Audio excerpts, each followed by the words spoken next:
Asalaamu calaykum guys, kusoo dhawaada maanta iyo muuqaal cusub. Waxaan samaynaynaa maanta Google AdSense ama xayeysiinta Google.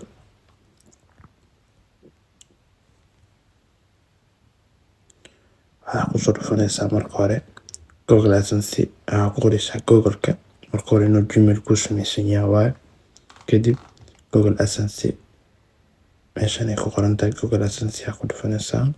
Start ayaa leedahay, mana qaadanayo ciwaano hotmail iyo waxyaabo lamid ah. Gmail bisoo qaadanaa maadaama shirkaddan ay leedahay. Kadib sidaan ayuu kugu soo muuqanaa. Bacdeen waxaa samaynaysaa haddii aad website leedahay ama blogger waxaa gelinaysaa meeshan. Haddii aadan lahayn waxaa leedahay don't have in website aad leedahay.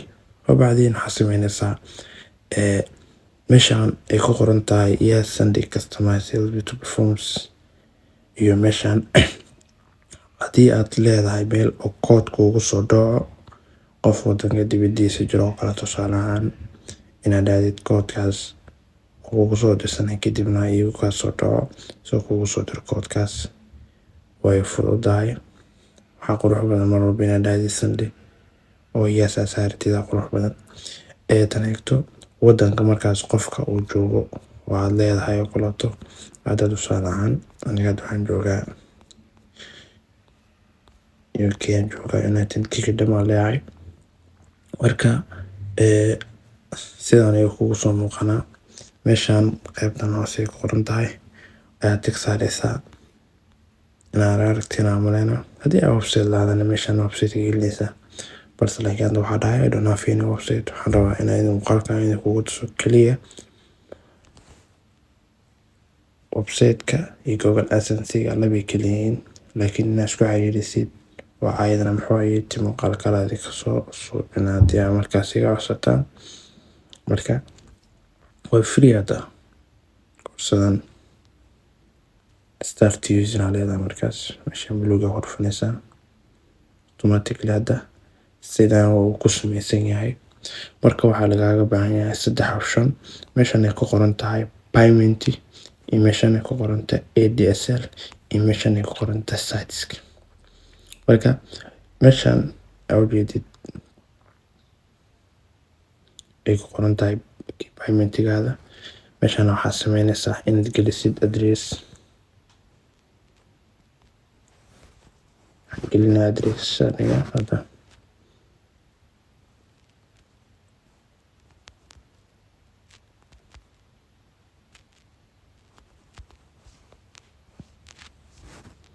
adina meeshan gelinaysaa address wadanka joogtid systemkaaga AK. marka automatically san aad gelisid kadib waxaa leedahay submit aad leedahay.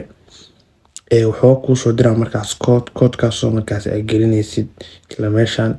kadib adiga maybe week ama la maqnaana qof wadanka dibadiisa ku jiro magaratay. marka sidaas ayaa u samaynaysaa. meeshan kale ku soo hartay iyadana waa meesha xayeysiinta oo ADSL-ka.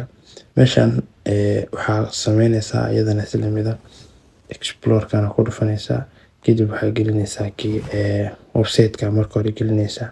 website-ka markaa gelisid kadib waxaa samaynaysaa inaad xayeysiinta aad ku xirtid markaas blogga markaas ku samaysan ama website-ka markaas ku samaysan. iyadana meeshan kalena waxaa la dhahaa sites-kan iyadana waa meel iyadana ugu xiraysid toos calaa dulka linkiga waxaad soo koobiyanaysaa blogger-kaaga ama website-kaaga kadib waxaad samaynaysaa inaad automatically meeshaas ugu xirtid adiga maybe week gudihiisa lagu soo aqbalaa laga yaabaa. haddii oo blogger-kaaga ama website-kaaga uu yahay website shuruudihii buuxiyey inuu 3 bilood shaqeynayo waa in uu markaasi adiga 15 adiga camal ku jiraan oo post galaysan ku jiraan. shuruudahaas ayuu leeyahay inaad la garanaa amaleyna. hadda oo qaabka loo sameynayo marka haddii marka information-kan ay gelisid oo lagu soo aqbalo kadib waxaa u gudbaysaa another optionkan kale ee ku qorantay ADSL-ka. aniga hadda waa gelinaa waa idin tusaa sidoo markaas oo soo muuqanayo paymentiga. ADSL-kana waa ku tusaa ayagana waa kay markii aan buuxiyay sidoo soo muuqanayaan. marka la socod wanaagsan. okay dabcan hadda in aragteen amaleyna paymentiga waa aan buuxiyay foomka waana fududahay wax iska fudud waaye. haddana waxaan u gudbaynaa qaybta ADSL-ka ayaa haddana u gudbaynaa la socod wanaagsan. haddana waxaan ku dhuftay meesha ADSL-ka dabcan foom dheer kadib waan buuxiyay waxaan ku xiray blog markaasi aniga lahaa ku xiray kadib aad u jeedaan sidaan ay soo muuqanaa kadib waxaa leeyahay apply submit aan leeyahay. wow qoraalkan hadda laga soo aqbalaa aragteen amaleyna asina kan oo kale taasina isla mid ah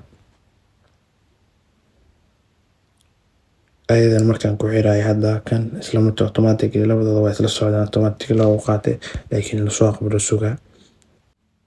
maanta muuqaalkan intaas ayuu ku egyahay. haddii nagu cusubtaan oo soo dhiirigelinaya inuu tahay subscribe ku noo saaro follow gareysina share gareeya aad iyo aad u mahadsantihiin. waxaadan fahmin dabcan commentiga igula wadaag haddii aan ka caawin karo aan ka caawina aad iyo aad u mahadsantihiin. assalaamu calaykum.